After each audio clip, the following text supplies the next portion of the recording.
Welcome. This is episode number 1 of the Prize Podcast. Our intention is to bring on some inspiring individuals to help share their journey as they made their transition from military to civilian life and hopefully learn a thing or two. My name is Dan. I tend to go by PJ. I was in the Marines myself, and welcome to the podcast. So, Chris, do you want to give a quick little intro to yourself? Hey, how long were you in the Air Force? Correct. And when you got out? So I've been in the Air Force since 2007. I was raised an Army brat, so had a lot of trial and tribulations picking where I was going to be. But I'm still in the reserves now. Got off active duty in 2012. All my active duty was through the reserves on just active duty orders. So just volunteer after mission, after mission, after mission. So I got to live, kind of a different career than most active duty guys. I got to pick and choose when I got on and when I got off. But, along that came a lot of headaches dealing with budgeting, being on orders for 60 days, then getting cut back to 20, being on for 300. So I dealt with a lot of headaches that, a lot of, our brothers and sisters wouldn't have dealt with. So, but it gave me a lot of insight. It gave me a different perspective to grit and understanding and perseverance because, I wanted to be on orders, but, we as we know, government budgeting sometimes isn't as smooth as we want it to be, but it definitely was an experience. And I enjoyed it a lot, but a lot of things came clear of what I wanted later on due to dealing with that. And I'm still dealing with the transition. Currently I still have struggles every day on where I should be. I struggle with, if I'm not doing enough. I struggle with if I'm not using my talents where, my country needs it to be. So still an ongoing, I guess, transition. Yeah. Kind of a daily battle. I love that you touched on that. This is something that a buddy, JP, and myself talk about. He's actually a psychologist in the Air Force, or was in the Air Force. That transition is not just a point in time. Mm-hmm. It is not just one thing that happens, done, it's over. It is an ongoing thing that we go through because there's many pieces of us that are transitioning, and it happens over a course of time, right? Mm-hmm. Definitely. So we'll dive into, a bunch of that. But I have some questions, so when did you get out of active, you said? 2012. 2012. So we're looking at like almost 13 years at this point. Correct. Okay. When you were going through that initial transition, what was your primary concern at that time? Nothing was for me. I'm in Dover, live in Bethlehem. So, all the transitioning was around Dover and staying local. As a reservist, I don't live there. So I didn't really fit in with active duty. I didn't really fit in with anyone that's retiring. So my transition looked daunting because all the assistance was local, not anything, for where I lived primarily. So I was just driving from job fair to job fair for after work. So duty day was over. I was on the road an hour out to Jersey, New York, anywhere. That's all I did for hours just to come right back to Dover to get ready for the next day. Got it. So was the primary concern then, is it fair to say that it was like finding a new career, finding a job? Correct. TAP was great. A lot of great resources, but they weren't aligning me of a direct career path. It was what you did in the military, and then these are the job codes that align with it. Not necessarily, there wasn't a lot of diving into what I should be doing. The first thing everyone wants to do is look at law enforcement. Love it. I come from a law enforcement family. Brother's a marshal. Dad is a retired marshal. But for what I wanted, it just didn't feel right. That's where I was supposed to land. So what did you do? Made a lot of mistakes. To be honest with you, a lot of mistakes. Again, we have this, the number drove. I was a dad. I was a new dad on the way. So first and foremost was providing. So not necessarily what job I wanted, what job was going to pay me with the qualifications that I had. So at the time, I didn't have my degree.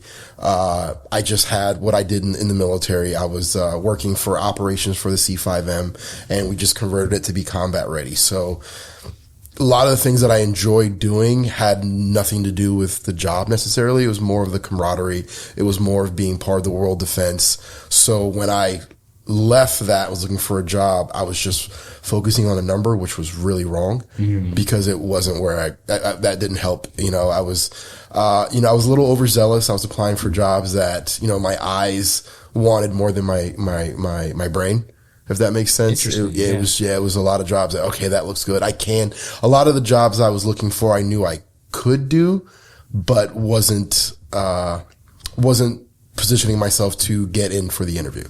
It was like, of course I could do that. In the military, we wear 9 hats. Like, right. Of course I could be the CEO for Chase. Yes. Of course I could be the CEO. Like, I can figure it out. Yeah. So that attitude had to get adjusted to what I can sell myself to do versus what I think I could do.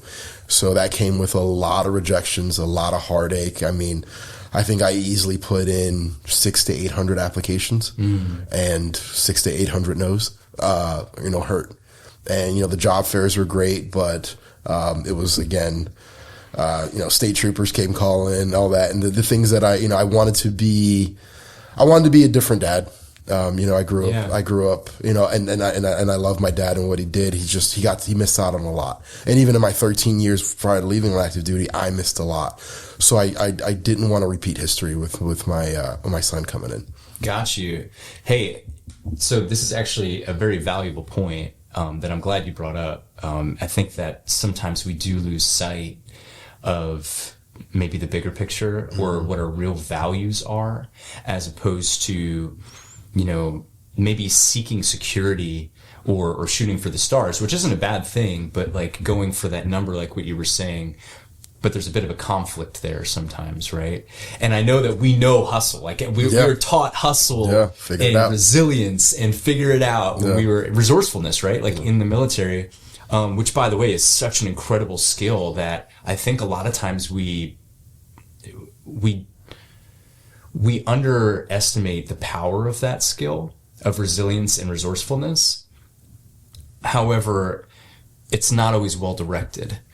I could 100%, contain to that. Right. Again, like I said, it was going for a number. I wasn't concerned with my happiness. My only job was to provide. I did not care if I enjoyed it. If they were going to pay me enough to go shovel, I would go do it. So I wasn't career first in terms of what I wanted to do. It was what's going to provide, what's going to keep, my kid, warm, sheltered and fed. So I was not concerned with what was best for me. Right. Which, in turn was a blessing because it put me in some jobs I didn't want to do so that it taught me better on what I did want to do. So I knew I had to take those lumps. But again, with that resilience, with what way, I learned through the military and just raised, growing up, I put those values in my kids a lot. I always tell my kids, being resourceful is forever, being an expert is temporary. Sure. Someone's going to dethrone you if you want to use that expert word.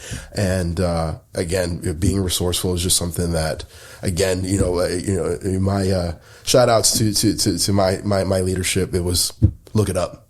Every time I came with a question, go through the AFI, go look it up, go find it. So, learned, it was funny. I always make the joke that working with the VA, you become a litigator. You learn how to read, you learn how to read and interpret. And, I guess it's like a byproduct that a lot of us, are stuck with for a long time of just resourceful and depicting it. Cause again, the way I read it, mainly the way you read it. And that's where, rank comes in and it doesn't exist in the civilian world. Well, you brought up actually something that's, I think a big challenge for most of us when we get out, right? Like the VA in general, just navigating that is something that can be really challenging. And not all of us continue to be resilient in that process, right? And I think that this is something that may ring true. It's something we've heard in a lot of our research. But what kept you going in navigating the VA and making sure that you got the resources that you need, that you got the benefits that you need, you got the rating or whatever that you needed? Like, what kept you going through that? And what do you think that in your journey through that turns most people off? I mean, I don't know if it's an unhealthy habit, but letting someone down is just a nightmare to me. So letting down my wife, letting down my son, letting down my brother's a big inspiration to me. Not coming in first place bothers me because it was based off, how do I put it? It was based off effort.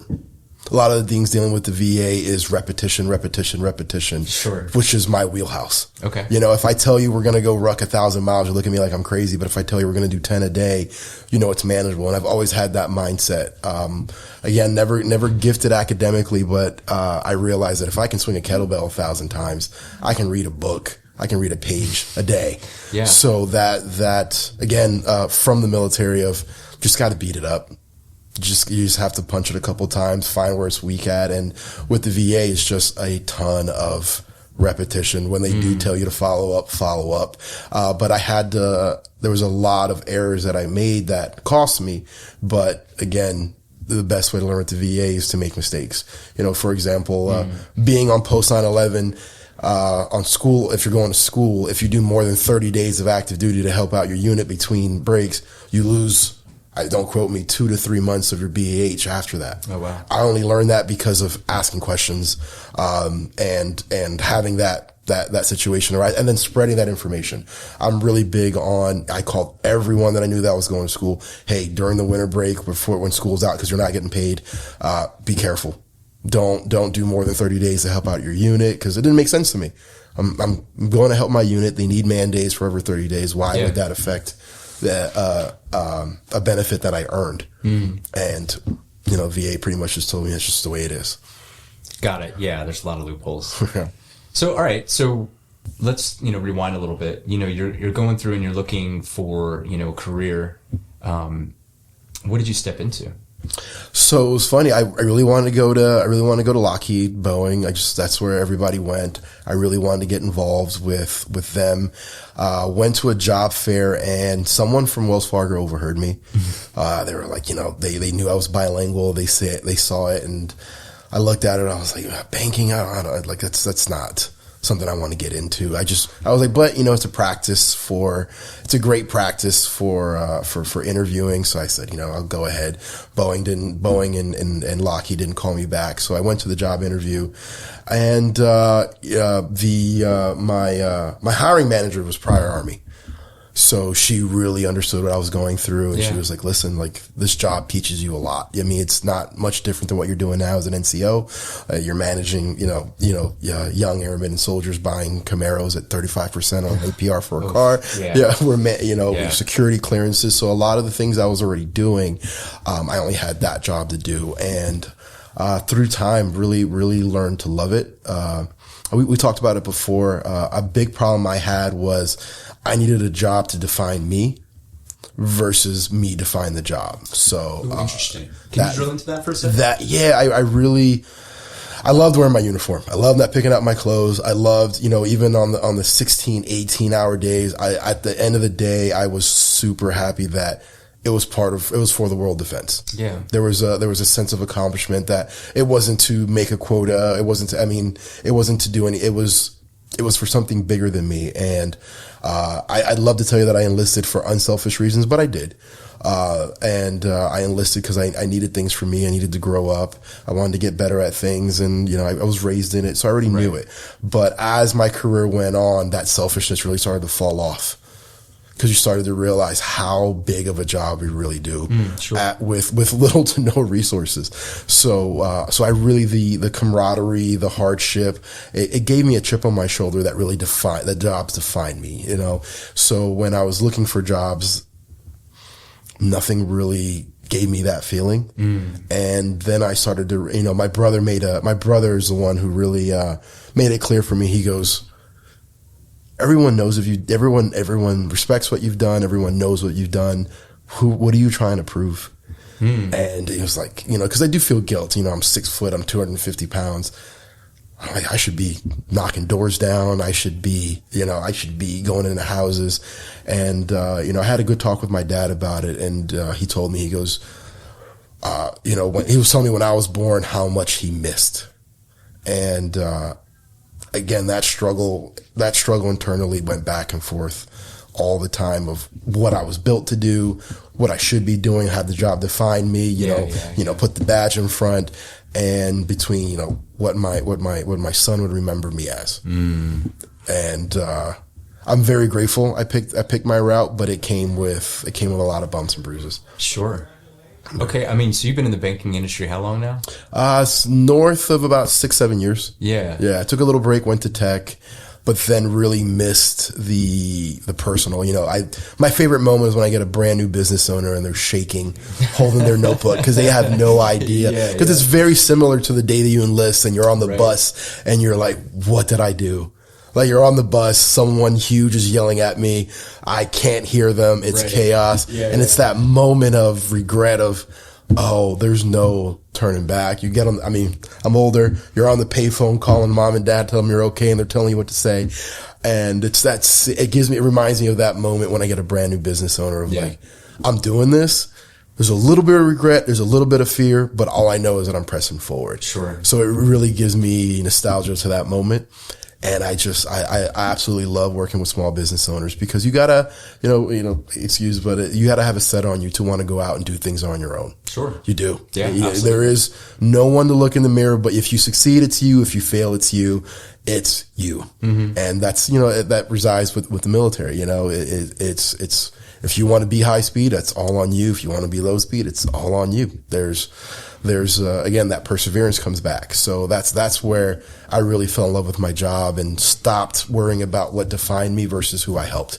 Oh yeah. So once I started helping more, it got rid of that stigma of, oh, well, you know, my brother's over here going to Marshall Academy, and I'm like, oh, I'm getting my finance degree, and you know, and I stopped that insecurity of letting that say I'm any less tough. I was still that guy driving 3-4 hours a day to find a job. I stopped looking at toughness directly in terms of being in the field. I stopped looking at toughness in that light and looked at it as, well, no, I'm a guy willing to drive cross straits to go find a job. I'm that guy willing, you know.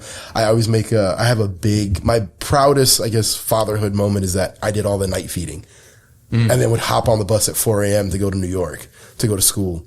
So I define toughness in my daily actions versus my job. So I carried it in myself every day of, no, I can take that same attitude and daily do it and not need to be blowing something up or fighting someone to say I'm a tough guy. It was in my actions that I knew that, you know, I look back at it now and I go, I might have been a little crazy to, you know, feed my kid, and I had no business being in finance. You know, I'm on YouTube trying to figure out most of my classes, and as for the VA, anything below a C, you're not getting paid. Yeah. So, you know, it's just, again, but that my brother told me I could never do what you do, and I'm looking at him like, you're a U.S. Marshal, dude. Like, you're not fighting, you know, parking tickets. You're fighting the worst of the worst, and and he told me, he goes, you know, I get emotional talking about him because he's such a big influence. He was like, no, like, Chris, like, your toughness is a whole nother level. Yeah. Like, it doesn't make any sense. And that really stuck with me. So even support, even camaraderie really goes a long way. You know, my brother enlisted right after I did, about 3 years after me. Yeah. So he just, he took my recipe, did it different.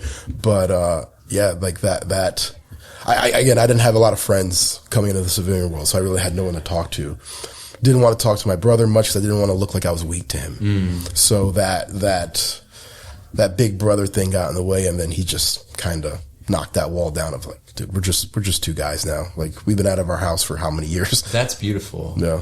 And you know, I think that's also something that's greatly missed is when we do get out. I mean, I think this is probably common in a lot of people just in general, right? Like, we do want to appear a certain way, especially in the military. You know, we have a certain image or identity to uphold, and we get out, it's stripped, right?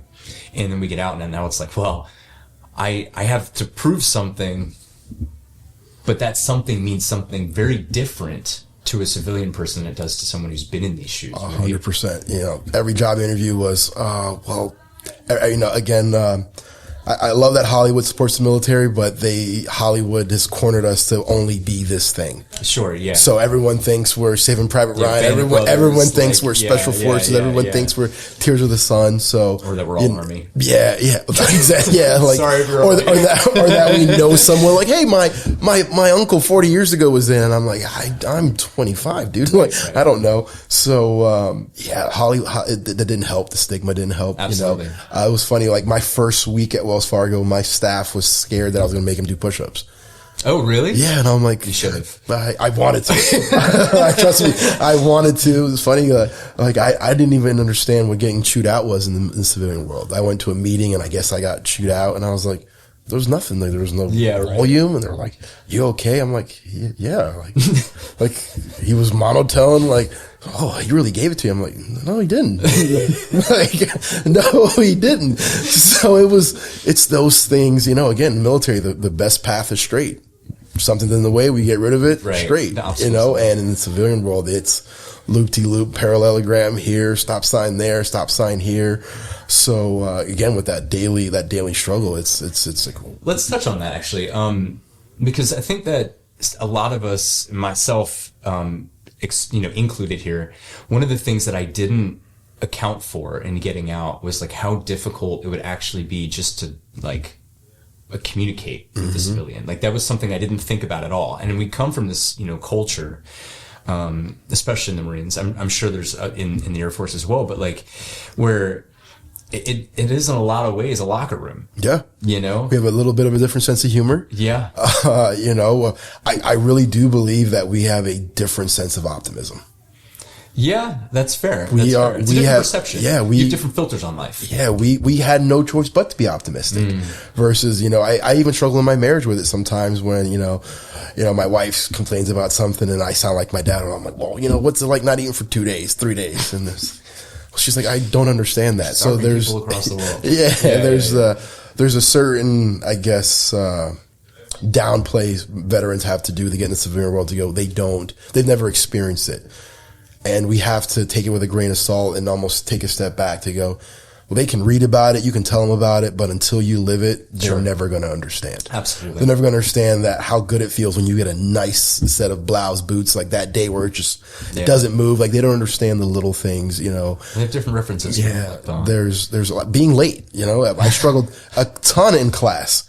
I see kids come in 20, 30 minutes late, and I'm 10 years older than everyone in my class. I'm going there with a mission, with the direct. You're in early, you're late. Yeah. And, I'm sitting there, hands sweating, like how do you not have a goal that is nothing but your drive to attain it? Sure. Like how do you, we never planned for, we have plan B, but we never want to get to it. And, it was difficult. It was. Well, so tell me this thing, because I think that this is actually a really interesting segue of like, we all assume that the biggest struggle of getting out is like finding a job. And something I've heard and seen over and over again, especially with the plethora of resources out there for this, is that there's a big focus on job. Something that I've seen and heard through interviews as well is that, we're constantly focusing on this idea of a job, but we're trying to replace a way of being with a job. So I'm curious to hear from you, like, what was your actual biggest struggle? Not what you thought it was at the time, but looking back, what was your actual biggest struggle making the jump from military to civilian? I hate picking out my clothes every day. That's a nightmare. My biggest struggle was this, I guess I would say the speed. I was not used to starting my day at 9 a.m. I was not used to, I guess, I don't want to say failing, but if it didn't work out, it didn't work out. I wasn't used to that. That was a big struggle for me.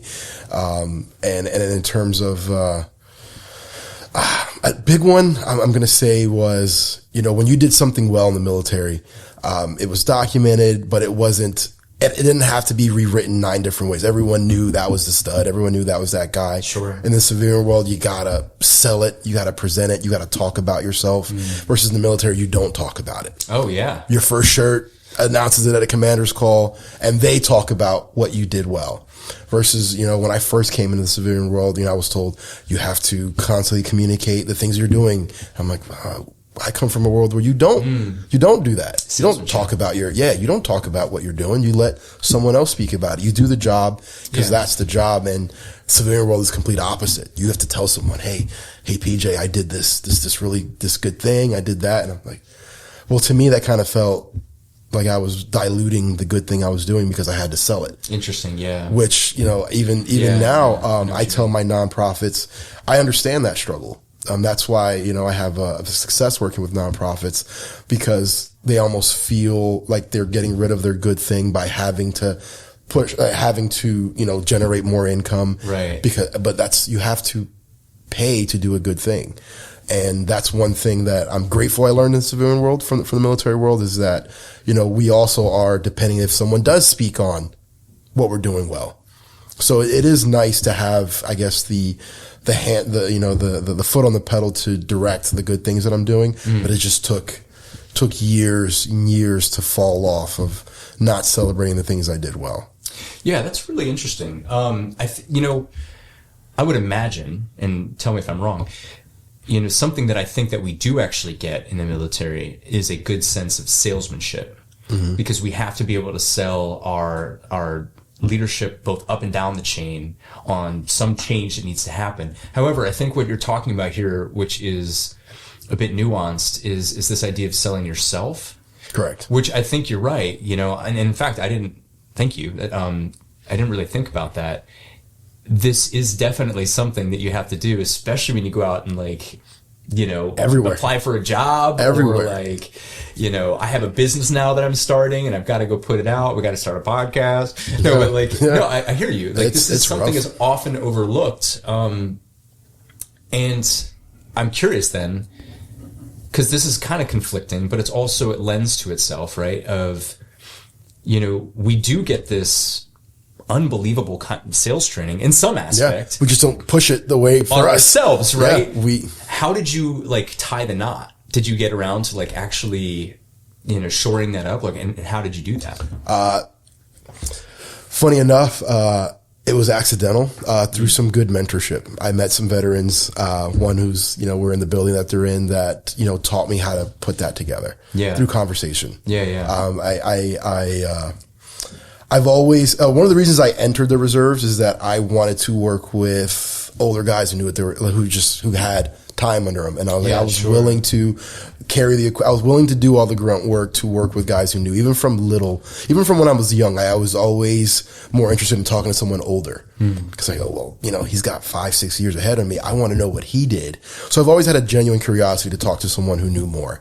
Never had an ego to think that I knew everything.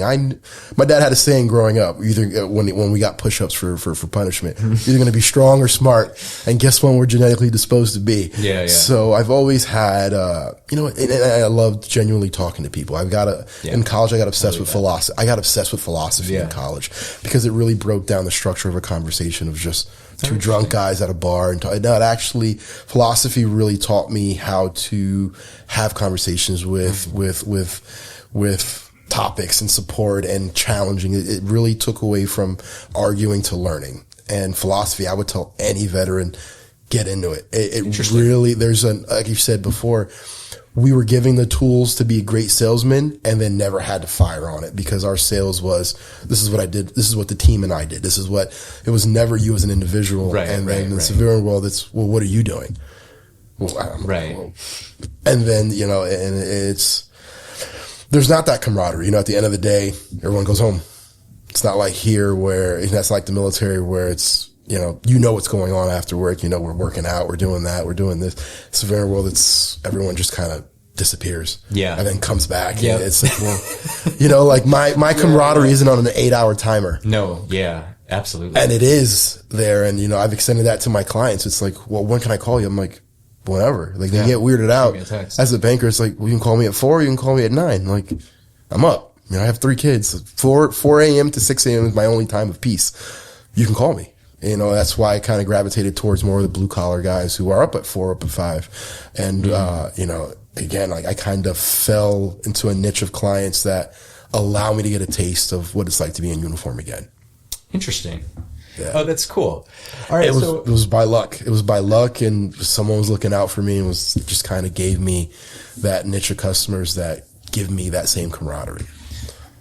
While I hear you, I do think there's also a little bit of your tenacity here at play, being willing to put yourself out there in the right place at the right time. And it sounds like mentorship is really important.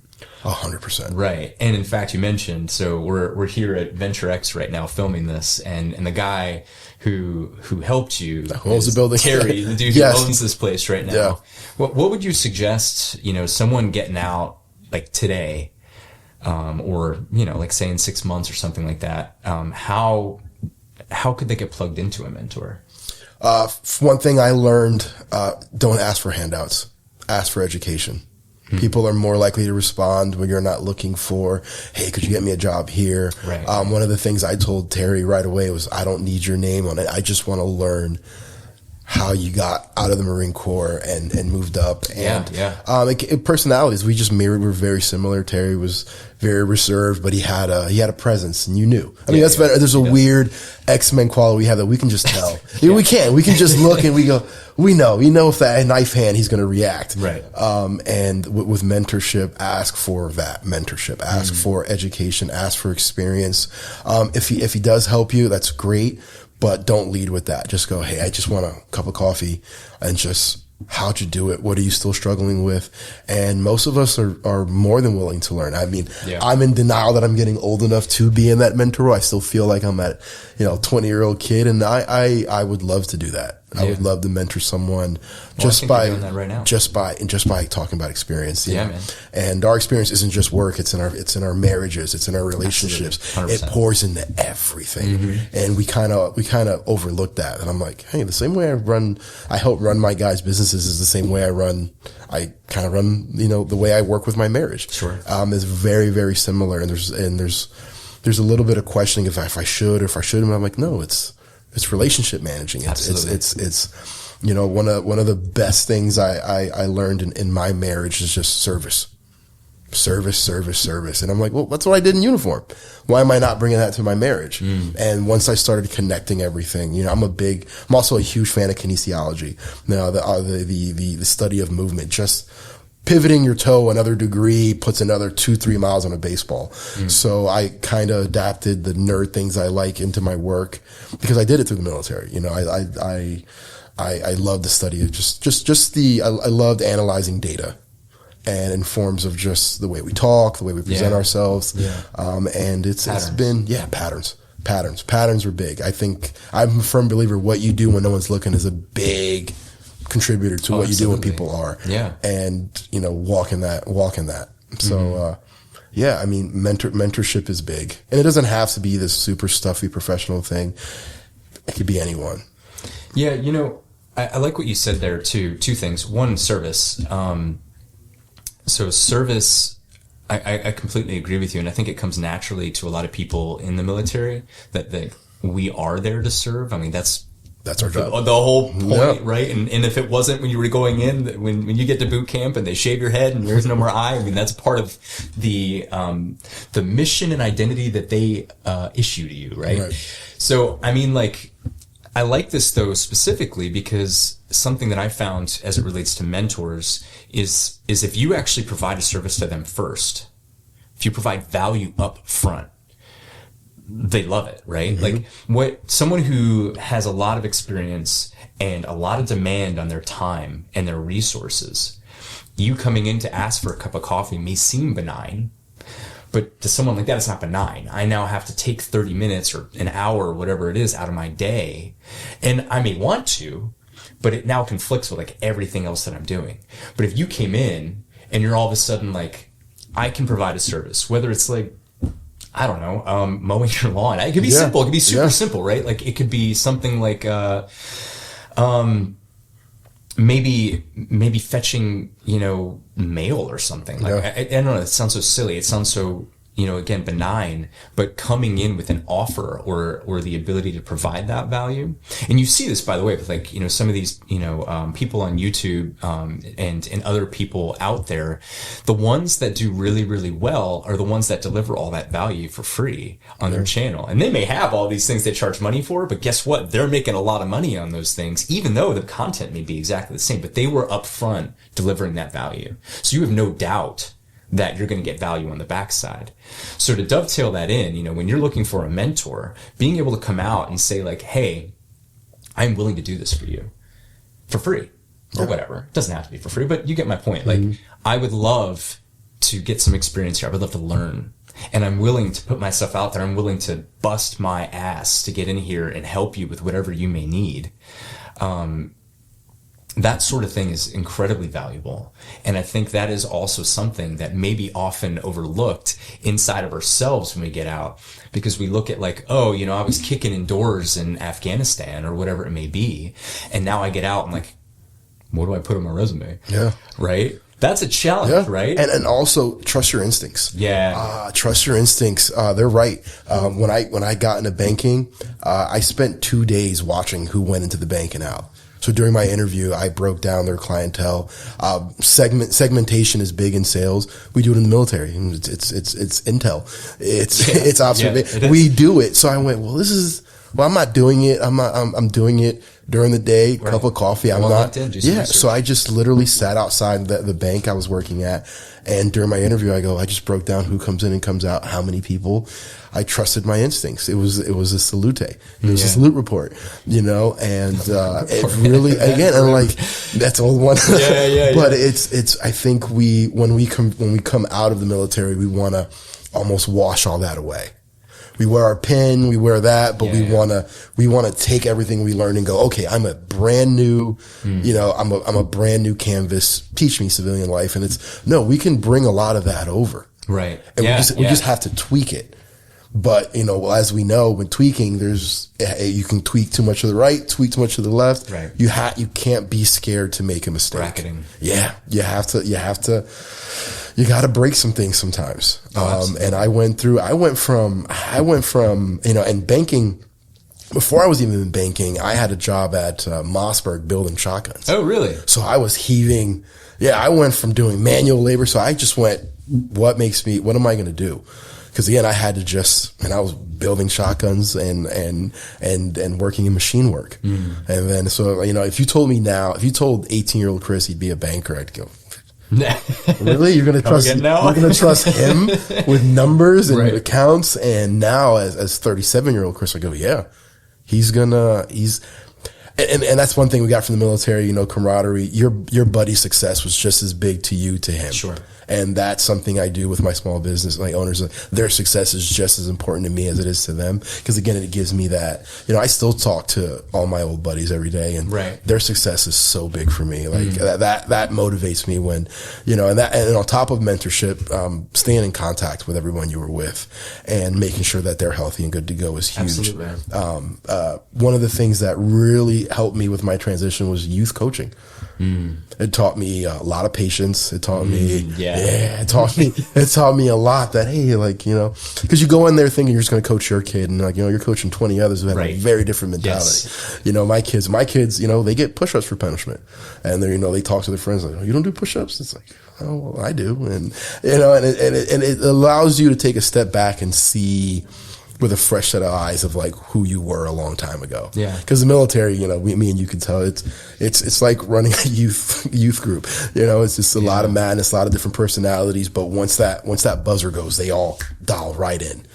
So, that was really, really big for me. It really, it gave me a sense of purpose while I was trying to find who I was by just giving back and coaching.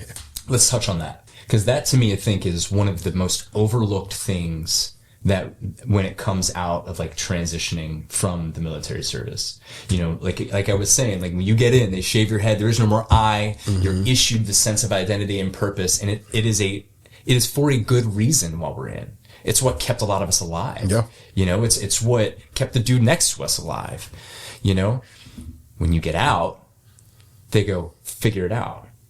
And the hard part with that is like we said before, a lot of us just fall back on like, I need to find a job. And I get it. There's a security aspect to that. We have to be able to provide for ourselves or our families. The challenge, though, is that we're not actually addressing the bigger pieces, in my opinion, of like identity and purpose. Now all of a sudden we're out and it's like we're trying to like, oh yeah, I might get paid really, really well doing something at XYZ company. But man, do I like the person that I am in it? Or do I provide a sense of like the value that I want to provide? Do I come from that sense of purpose? And I think that this is a big challenge for a lot of people getting out, as we get very lost. Now all of a sudden we're like, who am I? How did you overcome that? So that's a funny story. When I was in New York, I went to a couple CrossFit gyms, and one of them I met a prior Marine who worked his way up to be a hedge fund manager. Then he quit and became an EMT. Okay. Big pay difference. Yeah. Big pay difference. Big lifestyle difference. And I was just like, brother, you gotta break this down for me. Like, I know what hedge fund managers make and I know what EMTs make. What did it? And it was that. He goes, I just hated who I was. Yeah. And there's nothing, you can find different values and everything, but for him personally, that was his story, that just wasn't happy, was not happy. And that really, again, being able to talk to people and conversate, I learned a lot through other people. Instead of trying to, be Batman in the corner and not talk. I learned that, again, from little, talk to people and learn their story. Yeah, because we all tend to do that. A lot of veterans that I meet, they tend to get cast themselves off and make it more difficult to convert because they're not open. Yeah, it's like, whoa, why should dude? You got sleeves, you have a 17-inch neck. Yeah, John from accounting is not going to want to have a beer with you because he's a little scared of you. Yeah. Versus in the military, there's 19 of you. And again, it's funny, like I have yet to meet a civilian gym partner who wants to come to my basement and go, hey, let's redline. So, well, no, I want to spot reduce fat. I'm like, no, I don't. I don't want to forget the suck, and that's big for my mentality. And I tell my wife always hears me upstairs. She's like, you're down there like screaming for your life. I'm like, I don't want to get too soft.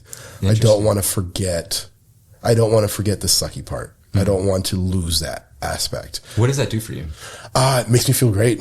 I start my day and I go, hey, if I can start my day with whatever I did to myself in my basement, everything after that feels great. I get so it's a win.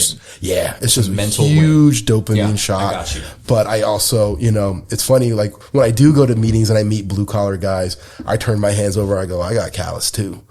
So it just sets me apart. It brings me back to, that's why we did PT. We were investments from the government. We are. It costs how much money to put you through pilot school, and you flew a multi-million-dollar jet. So that in the military's investment into you is the same concept I have an investment into me. Absolutely. You're doing that to yourself. Yeah. And I learned that the way I got here was from perseverance. So why would I physically lose that? When mentally they're both connected? It's very easy to train by yourself and go, oh, I don't have to do that today. I don't want to do leg day today. I don't want to hit the bike today. Well, that's the military. It's like, you're going to do it because it's good for you. We're taping your neck and waist because we need you to be fit in order to continue the mission.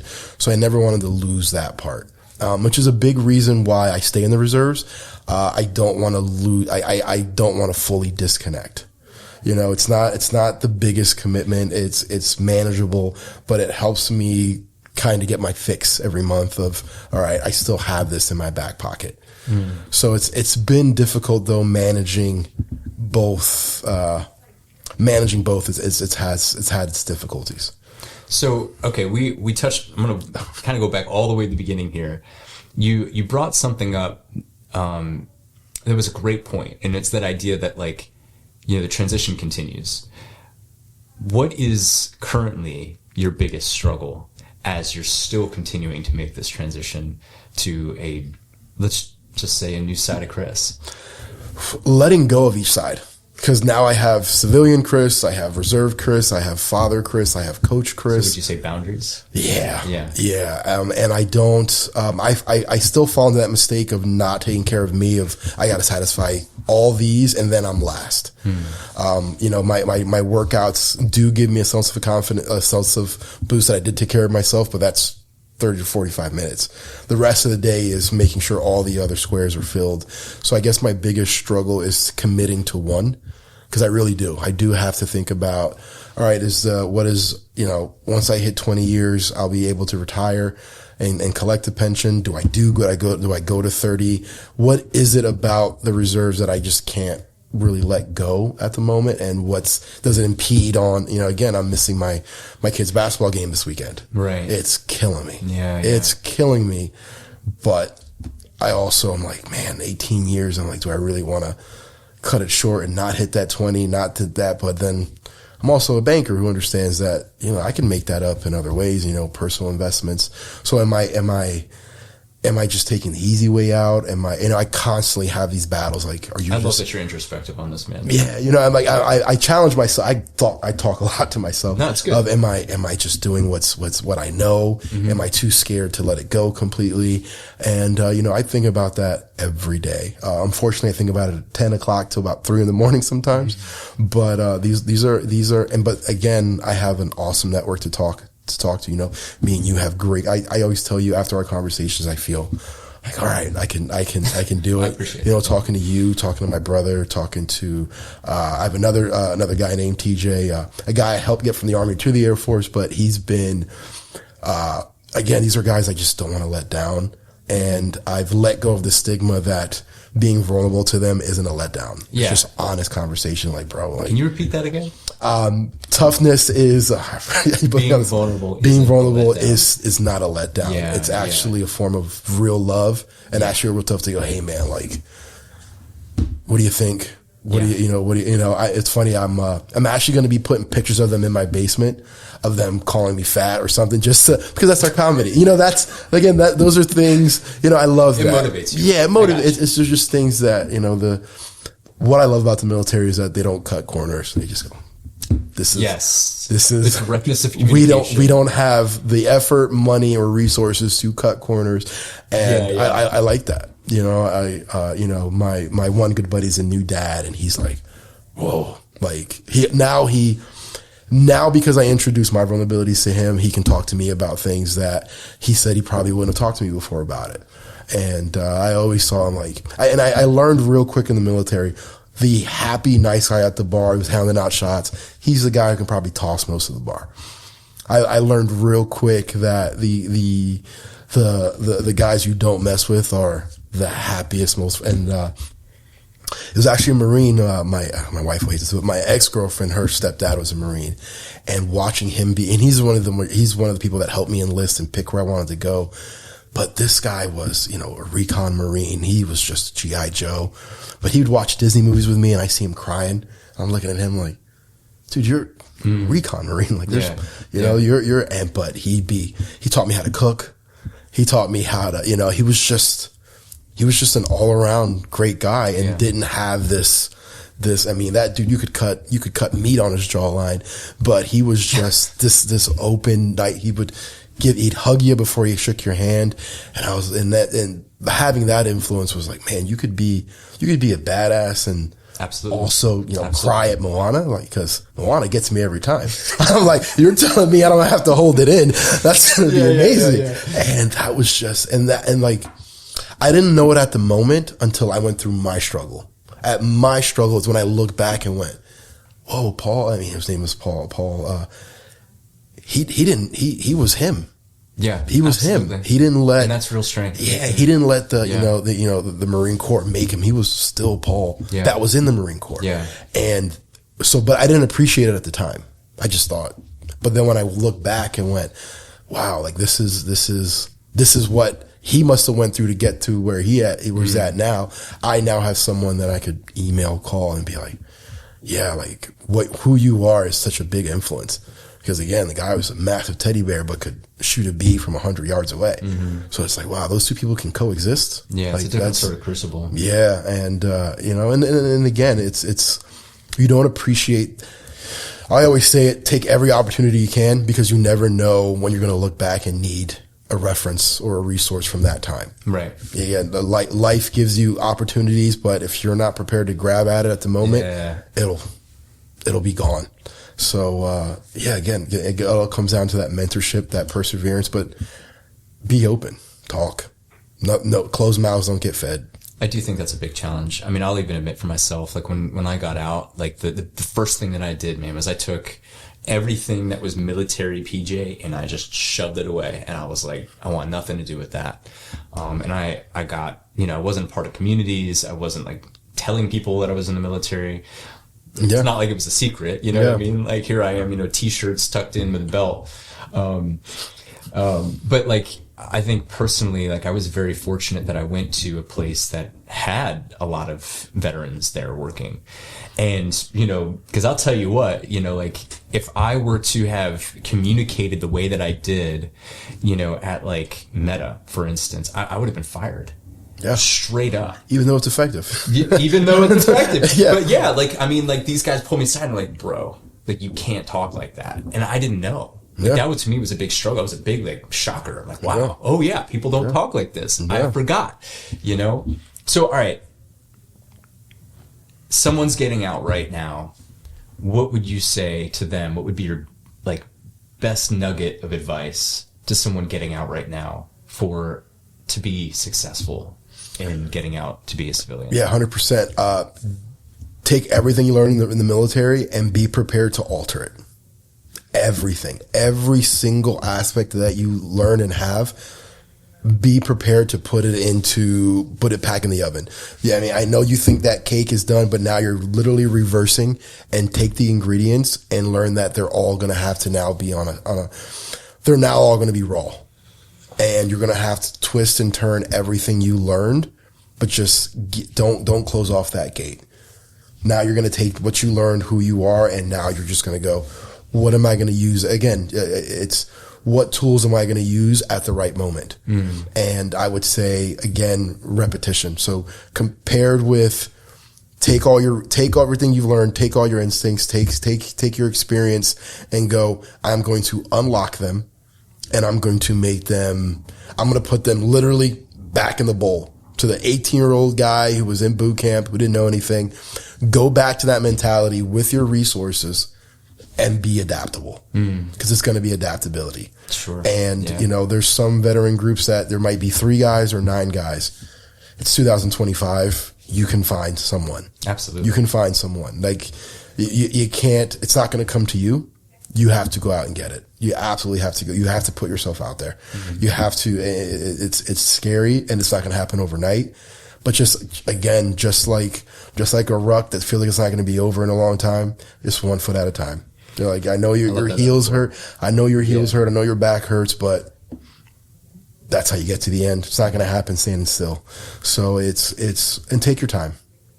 Take your time. One thing your NCOs will push it, save money on your way out. Mm-hmm. Money gives you the chance to think.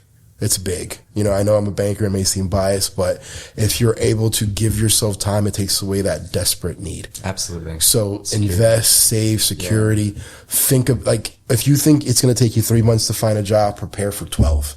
Because then, again, for me, not saving and not being prepared, putting me in all these awkward jobs were great for me. But if you want to save some years off your life and take some stress off, say big time preparing, Yeah.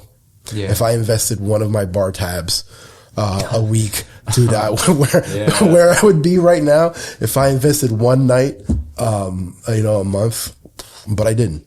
Sure. That's the reality of it. But really do prepare. Mm-hmm. Give yourself time to go. I'm gonna need time to figure this out, and don't be scared of the change. I think there's a beautiful point you're illustrating too, is that don't be afraid of the journey. Yeah. I think that all too often, and I get this from, people reaching out to me on LinkedIn all the time. Usually they're college kids and they're like, I got to get to this FANG company or whatever. Right. And it's you're 22. Yeah. It's okay if you go to another company first and you learn a thing or two and you get out and then make it where you want to go. It may not even be 1 time. It may be 5 times. That's okay. Enjoy the journey. If you're open to it, you're going to learn something on each step of the way. And then you can use all of that stuff to build who you want to be. I always say life is short to those who don't live it. Oh, man. Life is very short. If you're doing the same thing day in and day, I always tell my wife, I want you to describe to me what living is without mentioning your heartbeat. And if you're, again, like the military, the best bomb makers in Iraq had the least amount of fingers, the best. So it's, you're in that same mentality of be prepared to get punched in the throat, which we are. And you're just going to get punched in the throat by someone who, and it is hard because the people that are judging you, the people that you feel that are judging you or putting you in this box didn't make the sacrifice you did. So there is an anger factor that comes in, like, how are you going to tell me what I'm worth when I was part of the nation's defense? You're Mary from HR. Like, how are you going to tell me that I belong in this box when, you know, it's a hard chip to take off or alter. But once, like you said, internalize that service and don't make it a external, like almost like you owe me, and internalize it to this, I did it for me.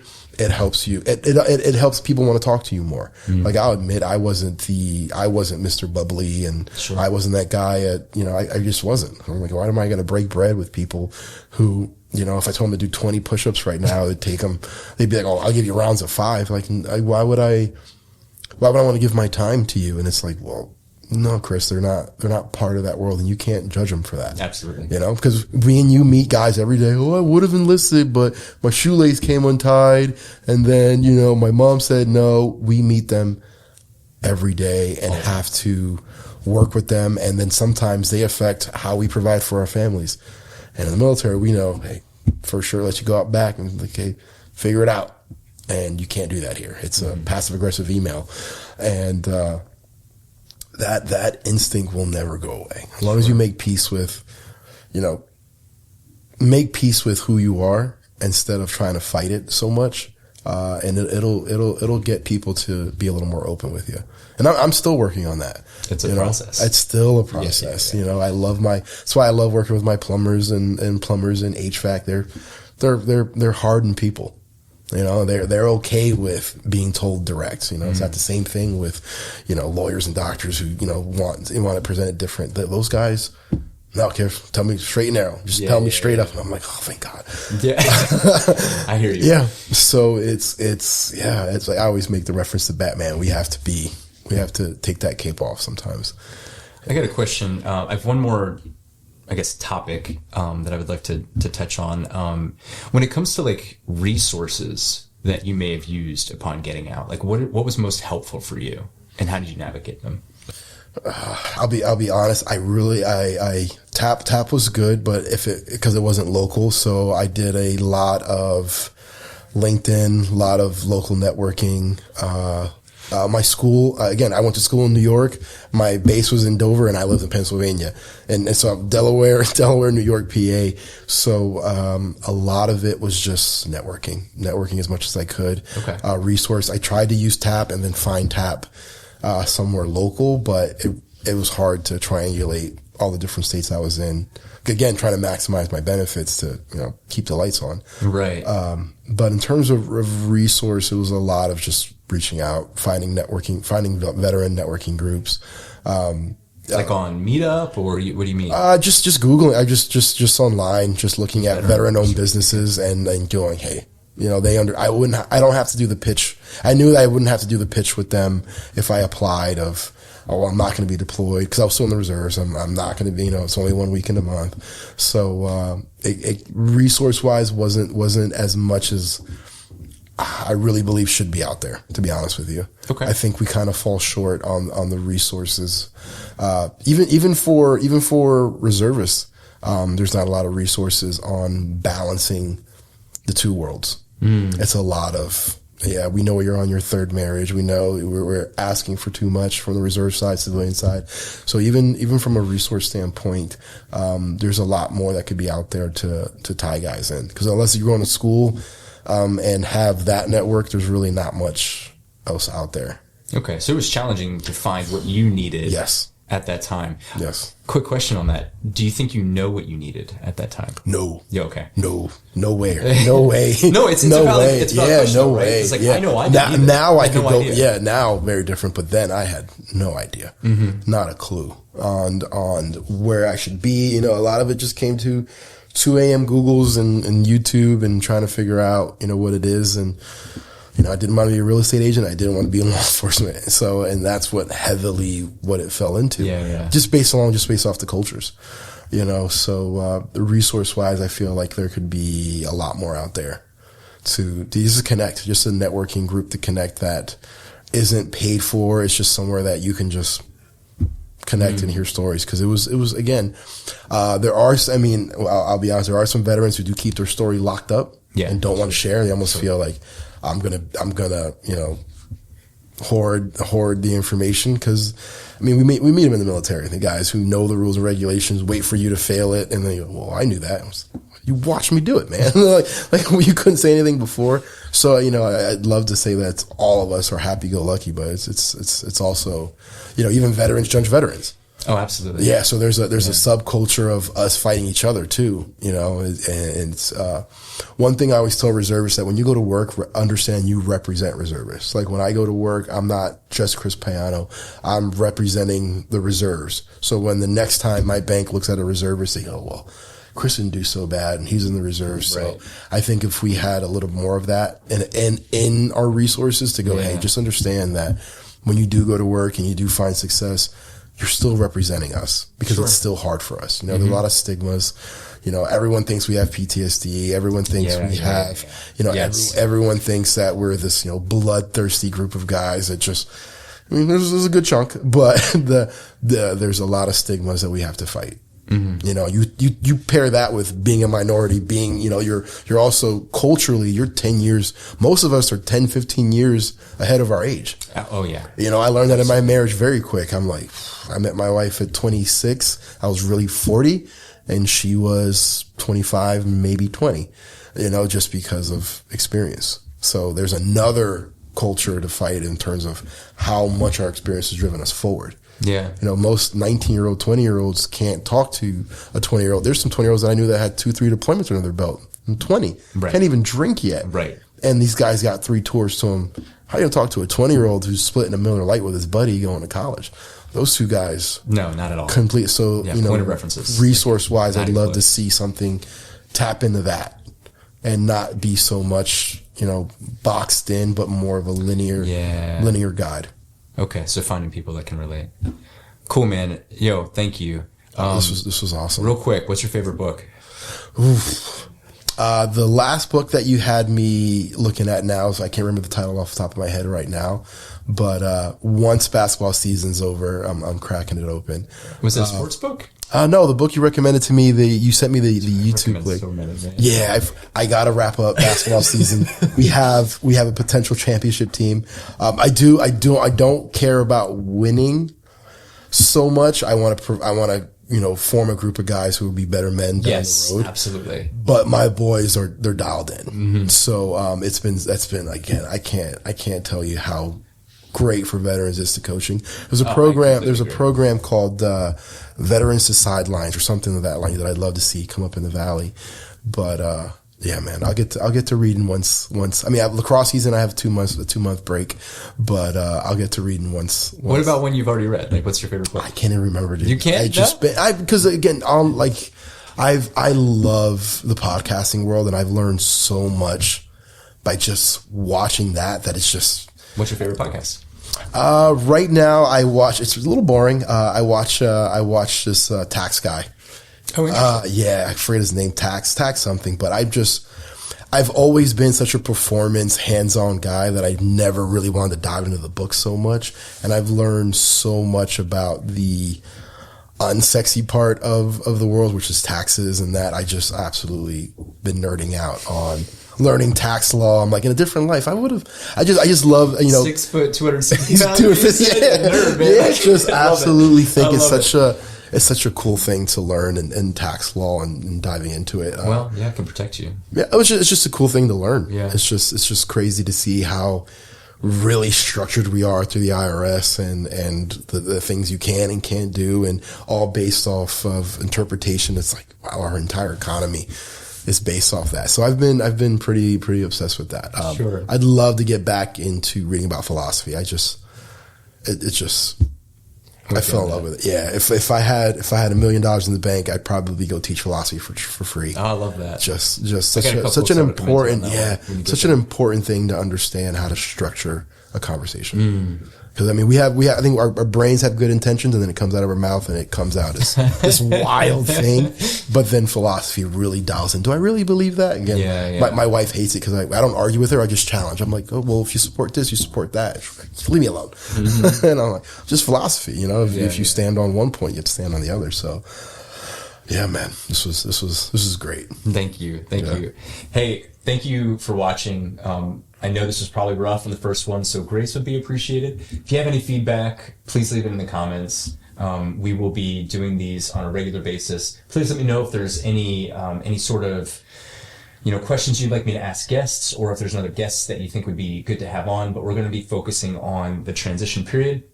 If you like what we have, please subscribe, please follow, and we'll see you next time.